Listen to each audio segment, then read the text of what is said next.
ಇವತ್ತು ವಿಜಯಪುರ ಜಿಲ್ಲೆಯ ರಾಜ್ಯ ರೈತ ಸಂಘ ಹಾಗೂ ಹಸಿರು ಸೇನೆಯ ನೇತೃತ್ವದಲ್ಲಿ ನಡೆದಿರತಕ್ಕಂಥ ಜಿಲ್ಲೆಯ ಕಬ್ಬು ಬೆಳೆಗಾರರ ಹೋರಾಟಕ್ಕೆ ಸಿಂದಗಿ ತಾಲೂಕಿನ ನಾವೆಲ್ಲ ರೈತರು ಇವತ್ತು ಬೆಂಬಲ ನೀಡ್ತಾ ನಾನು ಲಿಂಬೆ ನಿಗಮದ ಮಾಜಿ ಅಧ್ಯಕ್ಷನಾಗಿ ಅಶೋಕ್ ಅಲ್ಲಾಪುರ ಇವತ್ತು ಈ ಹೋರಾಟದೊಳಗೆ ಭಾಗಿಯಾಗಿ ಏನು ವಿಜಯಪುರ ಜಿಲ್ಲೆಯ ರೈತರು ಜಾಗೃತಗೊಳ್ಳಬೇಕು, ಕಬ್ಬು ಬೆಳೆಗಾರರ ಸಮಸ್ಯೆಯನ್ನು ಈ ಸರ್ಕಾರ ಅರ್ಥ ಮಾಡಿಕೊಳ್ಬೇಕು. ಬೆಳಗಾವಿ ಜಿಲ್ಲೆಯಲ್ಲಿ ನಡೆದಿರ್ತಕ್ಕಂಥ ಹೋರಾಟದ ಕಿಚ್ಚು ರಾಜ್ಯದ ಎಲ್ಲ ಜಿಲ್ಲೆಗಳಿಗೂ ಇವತ್ತು ಹರಡಬೇಕಾಗಿದೆ. ಸಮಸ್ಯೆಗಳ ಆಗರ ರೈತರ ಹೆಸರಿನಿಂದ ಹೇಳ್ಕೊಂಡು ಹೊರಟಿರ್ತಕ್ಕಂಥ ಈ ಸರ್ಕಾರಗಳು, ಜನಪ್ರತಿನಿಧಿಗಳು ರೈತನ ಕಬ್ಬಿನ ಬೆಳೆಗಾರರ ಸಮಸ್ಯೆಗಳಿಗೆ ಸ್ಪಂದಿಸ್ತಾ ಇಲ್ಲ. ಬಹುದಿನಗಳ ಬೇಡಿಕೆ ಜಿಲ್ಲಾ ಆಡಳಿತ ಇವತ್ತು ನಿರ್ಲಕ್ಷ್ಯ ವಹಿಸಿದೆ. ಜಿಲ್ಲಾ ಅಧಿಕಾರಿಗಳು ಕಾರ್ಖಾನೆ ಮಾಲೀಕರು ಹಾಗೂ MD ಅವರನ್ನು ಕರೆದು ಈ ಮಾತನ್ನು ಮಾತನಾಡಿ ಮುಗಿಸ್ಬೋದಾಗಿತ್ತು.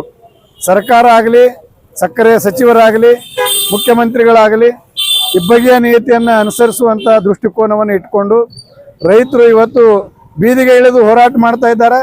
ಈ ಹೋರಾಟದ ಸ್ವರೂಪ ನಾಳೆ ಬರಲಿರುವ ದಿನಗಳಲ್ಲಿ ಯಾವ ರೀತಿಯ ಸ್ವರೂಪ ಪಡ್ಕೊಳ್ತಾ ಇದೆ ಅನ್ನುವಂಥದ್ದು ಗೊತ್ತಾಗ್ತಾ ಇಲ್ಲ.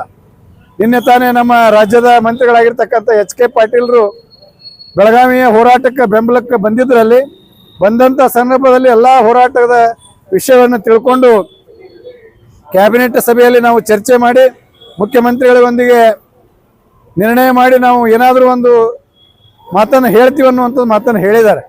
ಇವತ್ತು ಕ್ಯಾಬಿನೆಟ್ ದರ್ಜೆಯ ಸಭೆ ಆಗಲಿಲ್ಲ. ಸರ್ಕಾರ ಇದರ ಬಗ್ಗೆ ದಿವ್ಯ ನಿರ್ಲಕ್ಷ್ಯತೆ ವಹಿಸ್ತಾ ಇದೆ.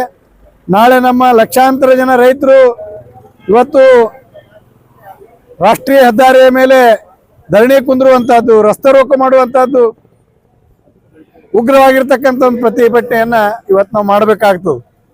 ಇವತ್ತು ಕೇಳತಕ್ಕಂಥದ್ದು ರೈತರು ನಿಮ್ಮ ಬಿಟ್ಟಿ ಯೋಜನೆಗಳನ್ನಲ್ಲ.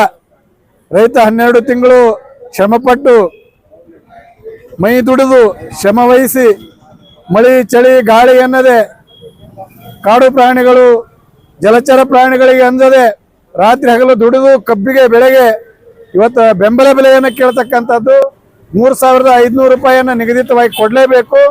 ಕಾರ್ಖಾನೆಗಳಲ್ಲಿ ನಡೀತಕ್ಕಂಥ ಮೋಸವನ್ನು ನಿಲ್ಲಿಸಬೇಕು.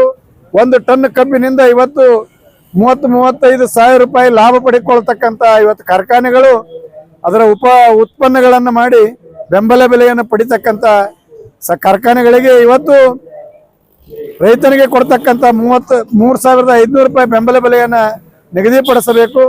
ರೈತರನ್ನ ಬಲಪಡಿಸಬೇಕು. ಇವತ್ತು ಅಕಾಲಿಕ ಮಳೆಯಿಂದ ಯಾವ ಮಳೆ ಎಷ್ಟು ಆಗಬೇಕು ಆ ಹೆಚ್ಚಿನ ಮಳೆಯನ್ನು ಬಿದ್ದು ಇವತ್ತು ರೈತರು ಇವತ್ತು ಕಂಗಾಲಾಗಿದ್ದಾರೆ. ಇವತ್ತಿನವರೆಗೂ ಇವತ್ತು ರೈತರಿಗೆ ತೊಗರಿ ಹತ್ತಿ ಬೆಳೆ ಹಾಳಾಗಿರ್ತಕ್ಕಂಥ ಬೆಳೆಗಳಿಗೆ ಪರಿಹಾರ ಘೋಷಣೆ ಮಾಡಿಲ್ಲ. ಕಬ್ಬಿಗಂತೂ ಪರಿಹಾರ ಕೊಡುವುದಿಲ್ಲ ಅಂತಿಕೊಂಡು ಹೇಳಿದ್ರು. ಇವತ್ತು ಇನ್ನೂ ಕಬ್ಬು ಸಾಗಾಣಿಕೆ ಮಾಡಬೇಕಾದ್ರೆ ರೈತನ ಹೊಲ ಆರೋದಿಲ್ಲ. ಇನ್ನೂ 3 ತಿಂಗಳ ರೈತನ ಜಮೀನದೊಳಗೆ ಟ್ರ್ಯಾಕ್ಟರ್ಗಳು ಓಡಾಡುವುದಿಲ್ಲ. JCB ಒಂದು ಟ್ರ್ಯಾಕ್ಟರ್ ಜಗ್ಬೇಕಾದ್ರೆ JCB ಹೊಲದೊಳಗೆ ಇಡಬೇಕಾಗ್ತದೆ. ಇವತ್ತು ಕಾರ್ಖಾನೆಗಳಲ್ಲಿ ತೂಕದಲ್ಲಿ ಮೋಸ ಆಗ್ತಾ ಇದೆ. ಇವತ್ತು ಗೊಬ್ಬರದ ರೇಟ್ ಜಾಸ್ತಿ ಆಗ್ತಾ ಇದೆ.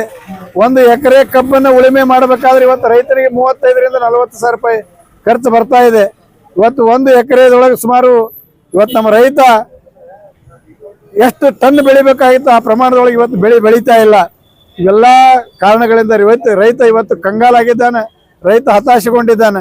ಸರ್ಕಾರ ನೇರವಾಗಿ ತಕ್ಷಣವೇ ಈ ಸಮಸ್ಯೆಗೆ ಸ್ಪಂದಿಸಿ ರೈತರೊಂದಿಗೆ ಬಂದು ಈ ಹೋರಾಟವನ್ನು ನೀಗಿಸಬೇಕು ಅನ್ನುವಂಥದ್ದನ್ನು ಈ ರಾಜ್ಯದ ಮುಖ್ಯಮಂತ್ರಿಗಳಿಗೂ ಈ ಜಿಲ್ಲಾ ಅಧಿಕಾರಿಗಳಿಗೂ ಈ ಮಾತಿನ ಮುಖಾಂತರ ನಾವು ಹೇಳ್ತಾ ಇದ್ದೀವಿ.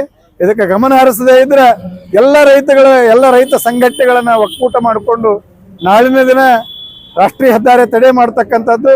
ಇಲ್ಲಿ ಸರ್ವ ಪಕ್ಷದ ಎಲ್ಲ ಮುಖಂಡರು ಇದರೊಳಗೆ ಪಾಲ್ಗೊಳ್ತಾ ಇದ್ದಾರೆ. ಈ ಹೋರಾಟ ಯಶಸ್ವಿ ಆಗಬೇಕು. ಇದಕ್ಕೆಲ್ಲ ಮಾಧ್ಯಮದ ಪ್ರತಿನಿಧಿಗಳು ಸಂಪೂರ್ಣ ತಮ್ಮ ಬೆಂಬಲವನ್ನು ನೀಡಬೇಕು.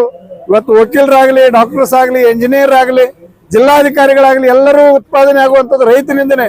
ಇವತ್ತು ರೈತ ಬೆಳೆದ್ರೆ ಇವತ್ತು ನಾವೆಲ್ಲ ಅನ್ನ ತಿಂತಾ ಇದ್ದೀವಿ. ರೈತನ ಇವತ್ತು ಗೋಳಗಳನ್ನು ಕೇಳುವಂಥವ್ರು ಯಾರೂ ಇಲ್ಲ. ಯಾವುದ್ಯಾವುದೋ ಯೋಜನೆಗಳನ್ನು ಬಿಟ್ಟಿ ಯೋಜನೆಗಳನ್ನು ಕೊಟ್ಟು ಇವತ್ತು ಸಂತೈಸುವಂಥ ಕೆಲಸವನ್ನು ಬಿಟ್ಟು ಜೋಡೆತ್ತಿನ ಕೃಷಿ ಮಾಡ್ತಕ್ಕಂಥ ರೈತನಿಗೆ ಬೆಂಬಲವನ್ನು ನೀಡಬೇಕು ಸರ್ಕಾರ. ತಕ್ಷಣ ಈ ಸರ್ಕಾರ ಈ ವಿಷಯಕ್ಕೆ ಸ್ಪಂದನೆ ಮಾಡಬೇಕು. ಇದು ನಿಮ್ಮ ಕೈಯನ್ನು ಕೊಡ್ತಾ ಇಲ್ಲ, ಸರ್ಕಾರ ಇವತ್ತು ಪ್ರತಿಯೊಂದು ಕಡ್ಡಿ ಪಟ್ಟಣ ಖರೀದಿ ಮಾಡಬೇಕಾದ್ರೂ ರೈತ ಇವತ್ತು ಟ್ಯಾಕ್ಸ್ ಅನ್ನ ಸರ್ಕಾರಕ್ಕೆ ತುಂಬುತ್ತಾ ಇದ್ದಾನೆ.